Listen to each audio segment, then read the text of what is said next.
Waiting for Jess to tune in and I'll add it up.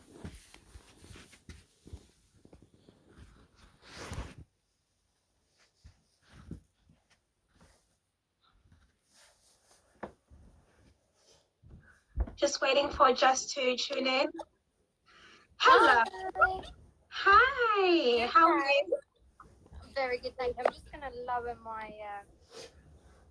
And I think, yeah, I'm just going to switch on my recording as well. Okay. You recording? Yes, I am. How are you today? Yeah, I'm good, thank you. Really good. Oh, how's your day been? Busy. Just been at work. So where I'm sort of back to work now, 3 days a week. It's yeah. Oh, that's Busy. lovely. That's How all. are you finding back to work this week? Has it been okay? Yeah. It's nice to get back into some form of routine.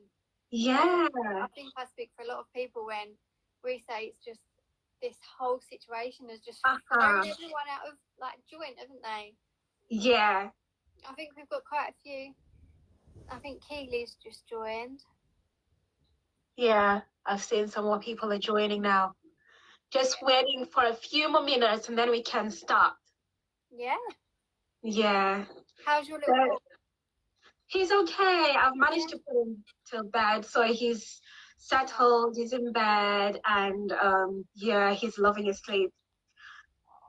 Yeah. He knows it's mommy time now. My dog. Hey? Our French bulldog is literally sniffing at the door right now.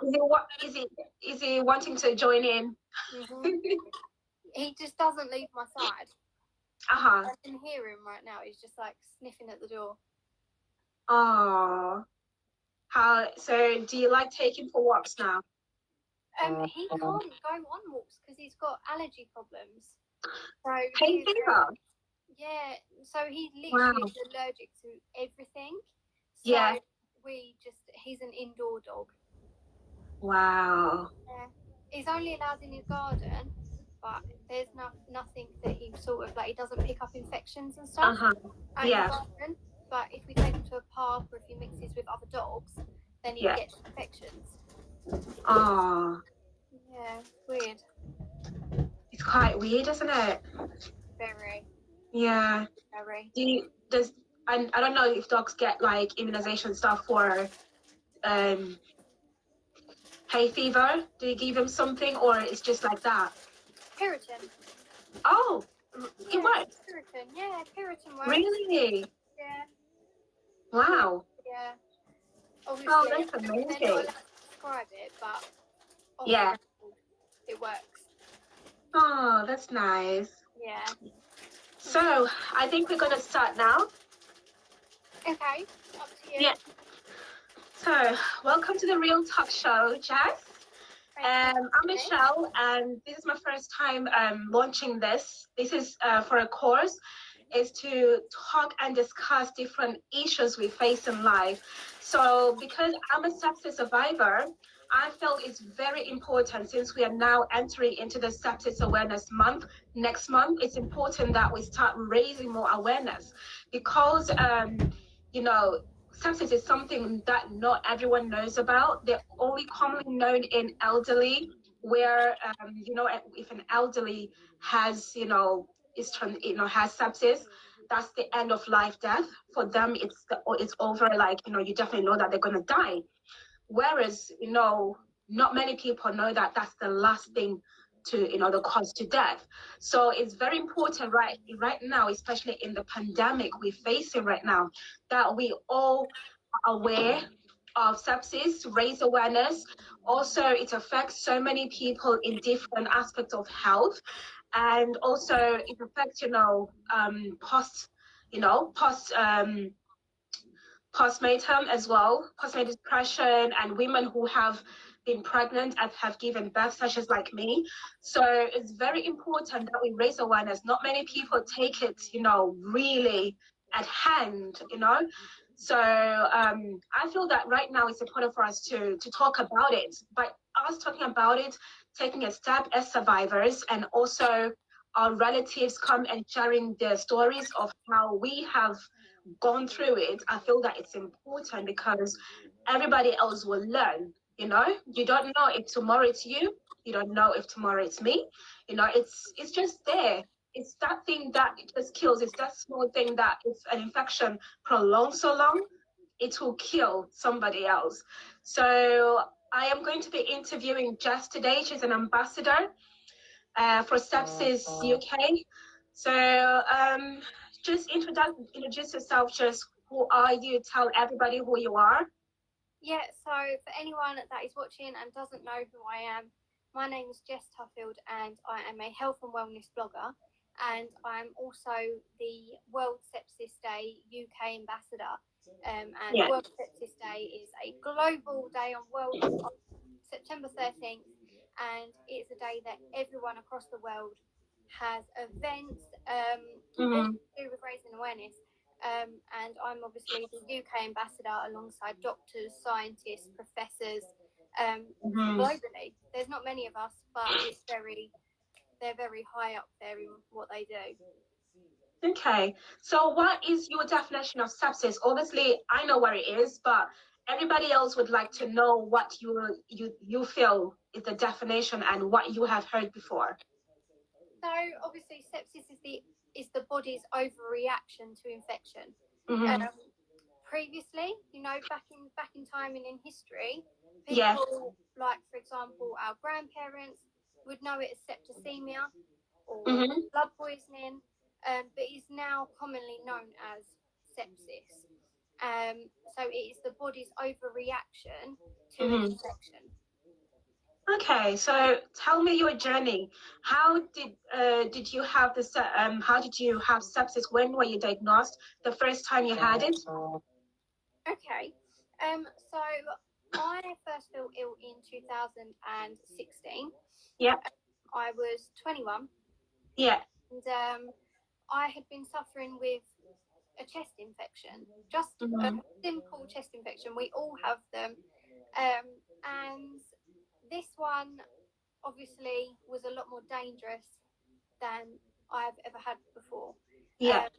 And being a young adult or teenager / young adult, my attitude was, I'll get over it. I've had a chest infection before. It'll be fine. Take some medication. Yeah. Get on and do your job. So I continued to work.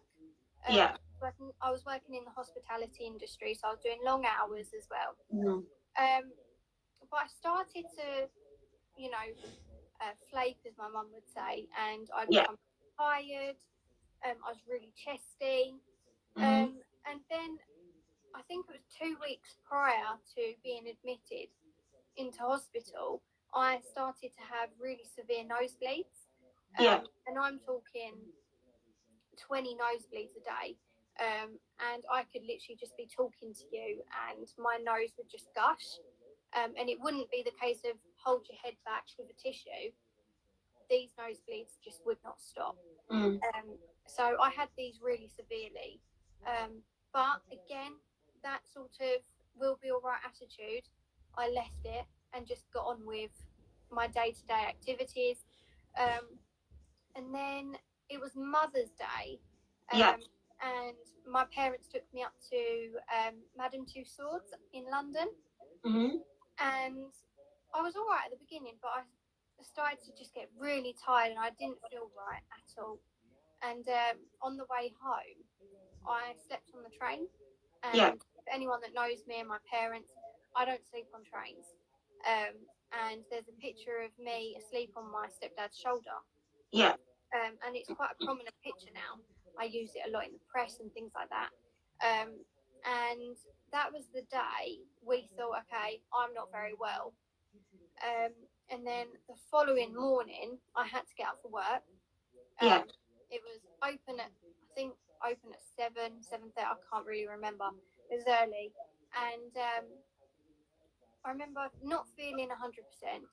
And got ready, drove to work. But as I was driving to work, my eyes started to become really painful, and they were really blurry, and my eyesight sort of went as I was pulling into the car park, and I couldn't bear any light whatsoever. It was so painful. I took myself into the restaurant. I remember saying to my boss, I don't feel okay, and went out to the back office and crashed out. Kept my sunglasses on my head because I just couldn't bear any light. I don't know about you or if anyone else has had this when having sepsis, but my eyes were so painful. Luckily, a colleague of mine dropped me home, and it was that night I had one of the worst nosebleeds I'd probably had. My partner had come home from work, and I remember going into the bathroom, and my nose just went, and it was it became frustrating. Because I started to realise that I wasn't right. And it initially stopped, and I went to bed.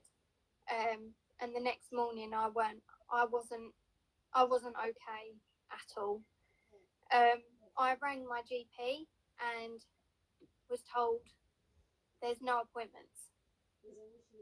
And when I say I've never ever begged for an appointment, this was the time I've done it, because I remember saying to the receptionist, I'm not okay. I need to be seen, and I need to be seen urgently. But no appointments. But what I did, and I should never have done it, but I did it, and I'm glad I did, because if I didn't, I don't know what could have been worse. Exactly. I drove myself to my GP centre. Luckily, it was in the same town that I was living in. But the minute I walked into that reception, the receptionist said to me, I'll get your GP. And she saw me instantly. She said, you're not okay. And obviously I was young, and for someone to say to you, tell you, you're not very well. And I was shaking, and I remember she did the tests and everything, and she went, I'm admitting you, I'm blue lighting you straight to hospital. And again, I was young, I was on my own, and to be told, right, we're getting an ambulance and you're going straight to hospital, you've got sepsis. Hang on a minute. What's going on? what is that?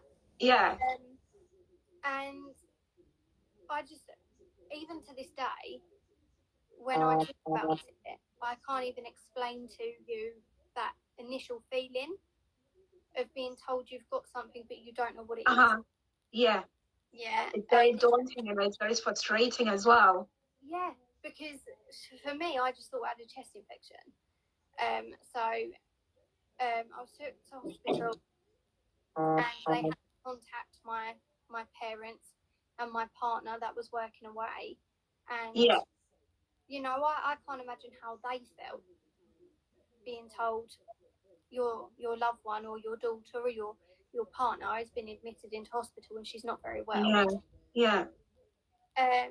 And then after that, I remember my mum turning up at the hospital, and this is sort of the last of the bits where it's clear.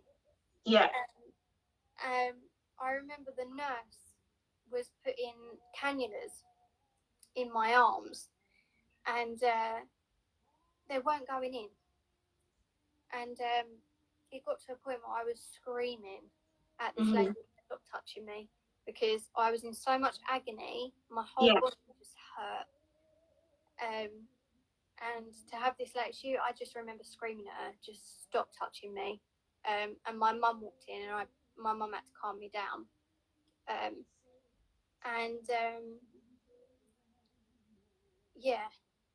For me, that's a really hard that was probably one of the more prominent parts of it, was being so upset and so annoyed and frustrated with the situation. And that was only the beginning as well. I was admitted in, and I remember my partner and all my partner's family turned up. and there's a picture. I've just got sunglasses like flat, tight to my head because I just couldn't bear any light whatsoever. They put me on an IV fluid, but I was just deteriorating. I wasn't getting any better throughout that day. Do you feel any headaches at any point? It was excruciating. I I can't remember, even yeah. Like, I was in so much pain. Yeah. And it wasn't even just like a specific part. It was like the whole of me was just in agony. But I was discharged from hospital and sent home. Yeah. And that's where it got more serious, because when I got home, I was throwing up everywhere. Couldn't keep my head up, and this is what my parents have told me. And I kept saying to Mum, I just want to go upstairs. Just let me go to bed. I'll be okay. And she refused.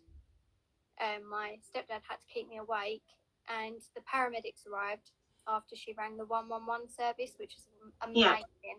They are a credit. They are fantastic. And they said to my mum, why on earth was she sent home? If she because you should have been kept in hospital. Because I was taken off my antibiotics. Yeah. I was taken off of the fluids. So it could have been a lot simpler than what it was. Yeah. And they said if she had gone up to bed, she wouldn't have woke up in the morning. And what gets me is I wasn't showing any signs that I would personally think, okay, I'm not going to wake up tomorrow. Because you don't look at it like that, because it's all no, you don't. Yeah. So I was admitted back in, and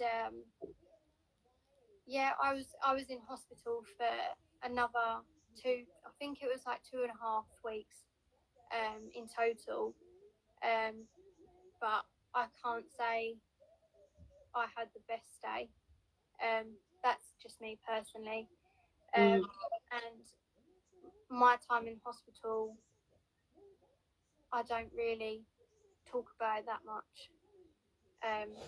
But it wasn't until the after did I realise, okay, yeah, what I've gone through is very serious. And that's how, obviously, I now do what I do now. So for those tuning in, just joining us right now, we are on the Real Talk Show. I've got Jess, and she is a sepsis survivor. She survived it twice. So she is telling us her journey of what she went through and how she overcame everything. So just the other thing I hadn't asked as well is your aftermath, after being discharged. Was this the first one, or this was the second time you have had it? This now the first time it's finished, and then you had it again? Yep. So I obviously, the first lot I had in March. Yeah. And it was between the March and the end of September and end of October. That was when the second lot happened. Second one. Okay.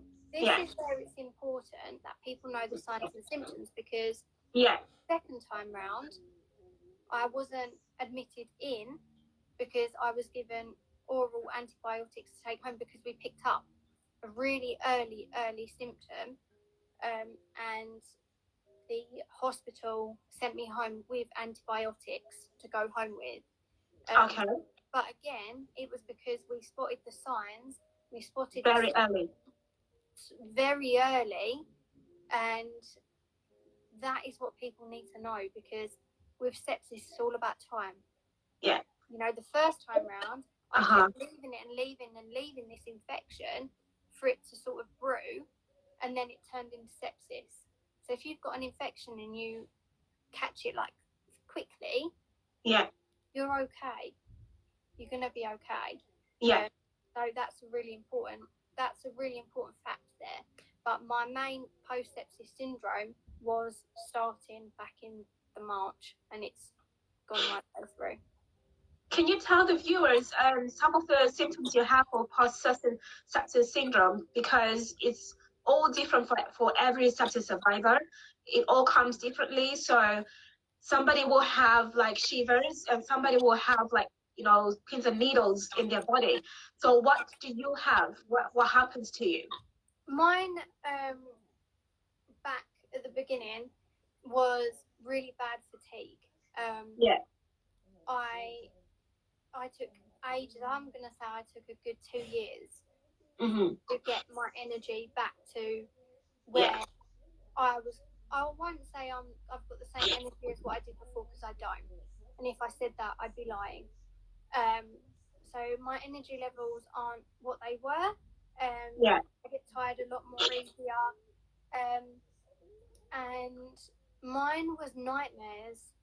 I had just horrific nightmares, and these nightmares were, I didn't know that they were a post sepsis syndrome symptom Yeah. at the time. And I didn't know this until this year. So 4 years on, am I now learning about post sepsis syndrome, which is an issue in itself.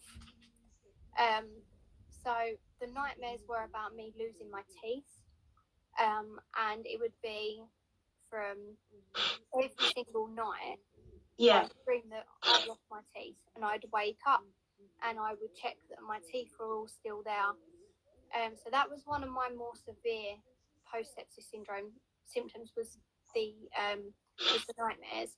Another one is like memory loss.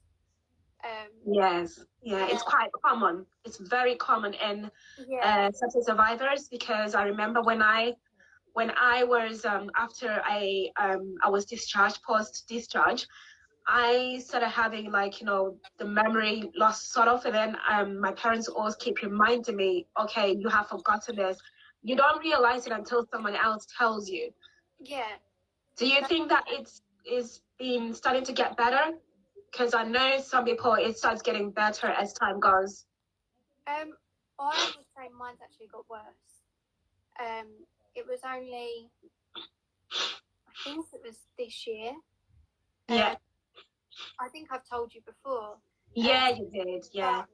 But like, we all use our phones every single day. We're on it 24/7. We all know our pins off the back of our hand. But one morning I woke up and I couldn't log on to I couldn't, unlock my phone. Yeah. And I was inputting this code in, and constantly like, what is my pin? Yeah. And I had forgotten my pin for my phone, and I keep everything on there. So I was so stressed and I was so upset, because how on earth can someone Yeah. get something like that? So that was the more serious one, and I had to reset absolute everything and just start again. Another one is I can walk into a room, Yeah. not realise what, like, and I'll get there and I'm like, right, What have I just? what, yeah, Yeah. where I've put things, I forget where I've put some things. Conversations is another one. Sometimes I can forget things to do with a conversation, more so now. And shaky hands. This is the Yeah. one I've got a lot of, like, really recently. My actual sister-in-law said to me the other day, was down the beach, and we went up to get a glass of wine, and she went to me, "You're right," and my hands were just like this. Yeah. And I say to her, it's not, like, for me it's just normal now, but I will shake all the time. Sometimes it's noticeable, and sometimes it's not. But again, it's something that people don't know about. People don't know about post sepsis syndrome, and for me to be learning that I've had these things happening to me over the past 4 years, and now I know why. So, but yeah. And So again, yeah. And again, it's very hard to come to terms with the fact that you've had sepsis. It's very hard, coming to terms with it, because when you have to explain to somebody, it's very difficult. You're trying to find a minimum ground to where do you start, and how do you explain to someone this happens? Because like I say before, you know, it's most commonly known in elderly people. Once they have it in the hospital, that's it. You know that they're going to die. Yeah. So for those tuning in right now, we are having the Real Talk Show with Jess. She's a sepsis ambassador, and she's a sepsis survivor as well. She survived it twice. So she is discussing the sepsis syndrome as well, and also the effects that takes upon a sepsis survivor and in the real world, and also her journey through sepsis. So I haven't asked a question as well. How important is it to be aware of sepsis when you tell someone, to our guests, you know, somebody, you know, who doesn't know what sepsis is and